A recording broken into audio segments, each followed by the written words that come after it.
Hey guys, Mike B rolling again. I almost forgot. I just got unloaded like 10 minutes down the road and zipped right up here to where I'm getting loaded, and I got 3 trucks in front of me, and as I was driving here, I was like, oh man, I almost forgot about that air dryer. That's a good one. that's a good story they need to hear because man, I screwed myself up. It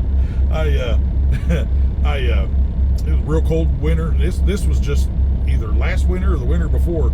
Yeah, I had a brain fart, goofed up, but I wasn't building air, and I got the truck moved from my parking spot down to the end of the driveway, and it wasn't building air right, and I was like, all right, well, let me get off this hill anyway, just because it's starting to snow, and got down to the bottom of the driveway, and just stopped and idled it up, and it idling, it just wasn't building air, and I was like, man, my freaking air dryer's froze up, or the governor on the air dryer, something. And I grabbed my trusty propane torch, crawled as much as I hated to. I crawled all the way, and my truck's got full fairings. So for me to crawl my big butt underneath that truck, I had to crank the steering tires over, come in behind the steers, and then, work my way back. And the air dryer's like right behind the driver's door. So I had to go in and crawl under this greasy ass truck all the way back to the air dryer. I'm sitting there heating the air dryer, and I'm heating the governor, and then heating the filter, and then heating the base of the air dryer. And I'm like, all right, sooner or later, I'm going to hear air start flowing, and it just wasn't flowing, and I didn't pay attention, but I was getting the lines on that air dryer a little too hot. And I'm heating, all of a sudden, psh, I was like, oh, shit. Yeah, I knew exactly what I'd done, What are you going to do? I said, well, dead in the water. I ain't going nowhere. Probably going to be late this afternoon, if not tomorrow, before this truck moves. And I just went right in the house, and I wrote down the VIN number of the truck. I called Indy Mobile and said, hey man, truck's in my driveway, and you got my address, you've been here before, they know me. I use them, which I would highly recommend if you're ever anywhere near Indianapolis, the whole middle of Indiana. There's a company called Indy Mobile, and good people that charge a fair price. I use them all the time. When I've broke down twice. I had my ECM went out on this N14 one time, and oh my god, that was a nightmare of a breakdown. But yeah, they're good people, charge a fair price. Indy Mobile, I would recommend them highly. In fact, I have recommended them to multiple of us guys that are like, man, I'm broke down, do you know anybody to call? And I'm like, damn Skippy, I know somebody to call, and helped him right out. But yeah, so I called him up, gave him the VIN. I said, man, I just cooked the air dryer. I was trying to heat it up, thought something was frozen, and then I popped the line. I said, but the air dryer's, I needed, at a bare minimum, new filter. I said, you know what? Just replace the air dryer, the filter, patch that line in, and make it air up. He said, all right, we're on our way. So he ran and grabbed parts first, and then come down and, or actually, no, he said he was on his way, but he was almost an hour out. And I said, I'll have you a new air dryer here by the time you get here. So I ran uptown and got an air dryer and ran back, and he crawled under there and changed that sucker out. It took him probably 45 minutes, but within 2.5 hours. Yeah, within 2.5, 3 hours, I was running, and I actually didn't miss that load. I was good. I told him to push the load back to the next day, and because I just ruined my air dryer, and then I called her back and said, hey, have you pushed that load yet? She said, no, I didn't call him yet. I'm meaning to. And I said, well, don't. I'm on my way to get it now.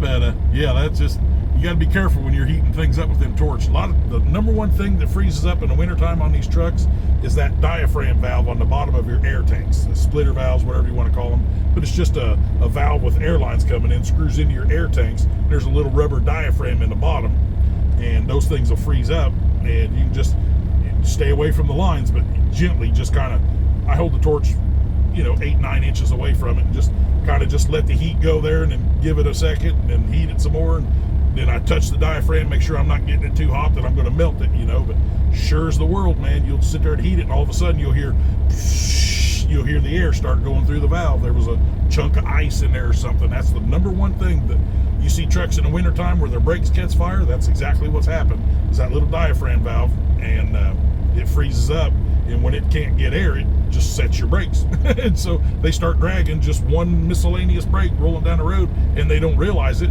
and then they burn the truck down because they heat that brake up, catches fire, and burns her to the ground. Happens all the time.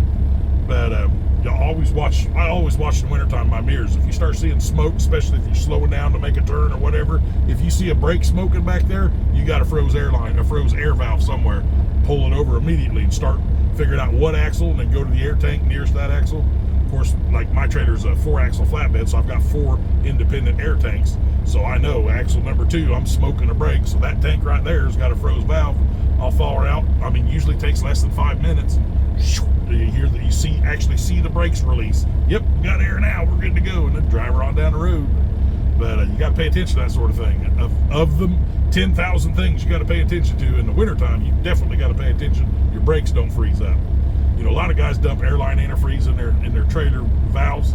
I've done it before, but I've had multiple mechanics tell me that dumping that alcohol and airline antifreeze in your airlines like corrodes your air valves. I don't know how true that is, but I've had one mechanic that told me a little trick years ago, and I tell you what, it's a godsend, man.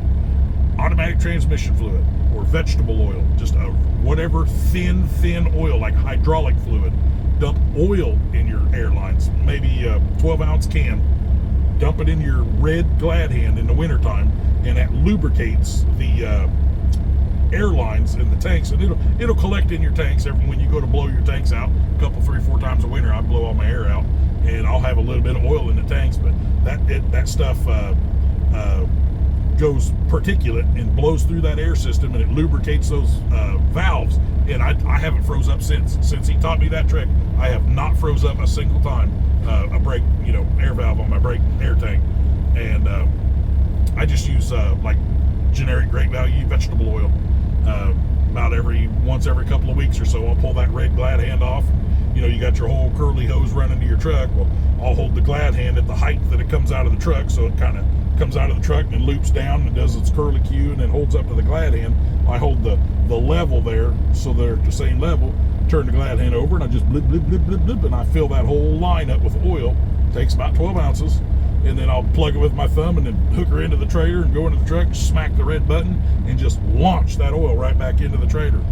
Since I've started doing that, I have not had a single valve trouble. This was 4 years ago that I learned that trick, and I swear by it, man. I haven't had a single valve freeze up in the wintertime, and no valves go out, corrosion or no slow release. When I hit my button, within 2 seconds, that trailer brakes are releasing and ready to go. Everything's lubricated. It's not getting all corroded inside of there. And that's how you can tell if your valves are getting corroded. If you got a trailer that is real slow to air up, leveling valves, a lot of times they'll get a little corrosion in them, and they'll really slowly air up that leveling valve. Dump some oil in there, pull your air line off right before the valve, dump a little oil in that line, then plug her in, and then shoot her through. Watch that valve break loose and start working real good again. Miracle stuff, man. Marvel Mister Oil, just any kind of really thin oil is all you need. But yeah, just a couple of tricks there for you. Another quick video. You guys, keep them questions coming. Like, share, subscribe. You know the deal. We'll probably think of something else to talk about. I got one more truck just pulled in, one more in front of me, so I'll probably think of another good story. We'll catch y'all later.